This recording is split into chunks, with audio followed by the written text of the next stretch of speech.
Dogecoin has two big announcements that came out within the last couple of days. The first is, not in the last couple of days, last 24 hours, even 12 hours, two big announcements. The first is what is going on with the U.S. government, congressmen, congresswomen who are actually buying Dogecoin. So we're going to go over that one first. So U.S. congressmen came out, bought Dogecoin, Ethereum, and Cardano amid the rising prices of crypto, amid what's been going on recently. This is important because what we saw is Alabama Congressman Barry Moore has purchased a range of cryptocurrencies in recent months, and what we know is we don't know exactly how much he bought of each one, but what we do know is that according to a couple of disclosures, it says that he purchased Doge, Ethereum, and Cardano, according to a couple of trading disclosures that were filed with the clerk of the House of Representatives on July 2nd. So just the other day, he, revealed that he was investing in those three, Ethereum, Cardano, and Dogecoin. He had said that he had bought a lot of Ethereum in May, some Cardano in May, and then recently, on June 13th, he said he bought Dogecoin. So this is exciting to see because everyone in government seems to blow off crypto, seems to blow off like meme coins. They seem to hate meme coins, especially in social investing, social media arbitrage investing. They seem to hate that. But it's interesting to see that a congressman is actually purchasing crypto and not just purchasing Bitcoin. The three that they specified were Dogecoin, Cardano, and Ethereum. And like Cardano and Ethereum are two of my favorite cryptos out there. Like Dogecoin's fun and great, but it's just interesting to see, and it's a great sign to see that congressmen are getting involved in what people would call meme coins or garbage coins sometimes. People refer to Dogecoin and Shiba Inu as just being trash. But we're seeing people with major influence in this country think otherwise. Because he's obviously not putting money into Dogecoin thinking he's going to lose it all. Definitely not thinking that. So that's a good. But then also the other piece of good news with this is that having people who are actively participating in making the laws and voting to make laws in this country who are pro-crypto, that's also something that we want to see. We want to see people who are voting on laws and passing new legislation that actively own crypto, because then that's going to help the entire crypto world. If there's laws being passed that are helping crypto in the US, that's going to help everyone who already owns it. So that's something that's very exciting to see.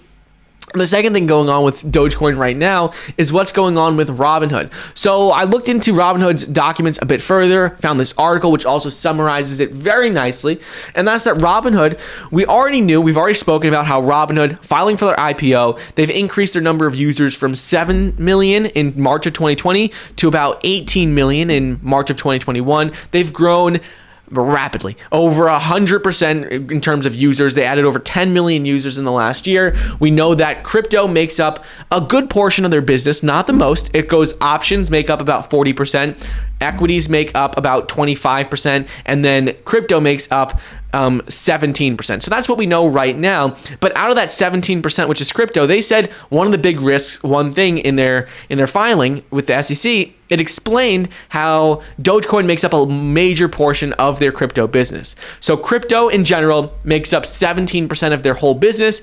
Dogecoin makes up a large percentage of that. And the interesting thing with this is that in the documents, it revealed that they actually made $30 million from clients specifically trading Dogecoin. And that's exciting to see, because what it means is that right now, for example, Robinhood, their revenue was around 900, I believe, you could correct me, but I believe it's right around $952 million, right around $950 million in the first half of the year.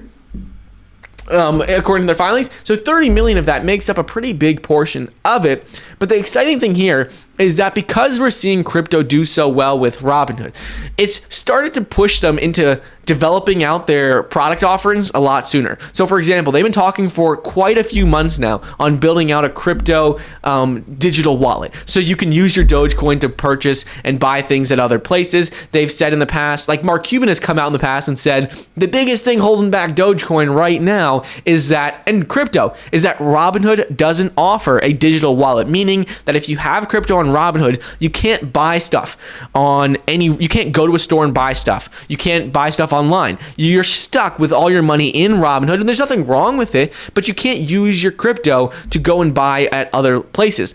So that's a problem. But now that we see all these numbers coming out on Robinhood, on their crypto business, specifically with Dogecoin, with Bitcoin, now that we're seeing how big and how much money it actually makes up of their business, they're going to want to make their crypto offerings, crypto trading, crypto digital wallets, they're going to want to make their crypto business as good as possible. They're going to want to keep improving on this fast because they realize the opportunity there to, take market share away from Coinbase. They're going to add more coins, but they've talked about all of this. And this is great for the entire crypto world because what it means is that they have 18 million users. They're growing rapidly, and everyone who I talk to, well, let's say 90% of the people I talk to, they like Robinhood because it's simple and easy. Yes, there is a very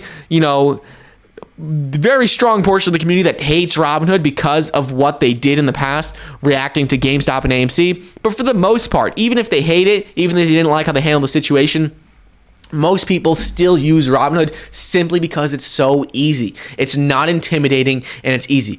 So because of this, I think Robinhood announcing with Dogecoin that it made up a large portion of their business, it's going to push them into getting their crypto wallet released sooner. And also, it's going to make them offer more cryptocurrencies, which is just going to help the entire crypto world. One thing that I do like about Robinhood versus Coinbase, like Coinbase is my main crypto platform, but one thing about Robinhood in particular is that they offer zero commission trading. And yes, I understand they still make money off of the time, they still make money from us every time we make a purchase, every time we, buy a stock, sells, they still make money on the spread. But the thing is that Coinbase, even though it's my favorite, it has very, very high commission fees, very high transaction fees. So Robinhood continuing to say how they're making a lot of money from crypto is going to push them into offering more products, get their digital wallet out, and push zero commission trading in the crypto world, which is going to make it more appealing to people, not just people who invest in crypto now, but to everyone. So I think it's going to continue to help out moving forward. But right now, this is very exciting news coming out of Robinhood with regards to crypto, with regards to Dogecoin, just regards to helping out the crypto world and helping it continue to grow over the next couple of years, next couple of months.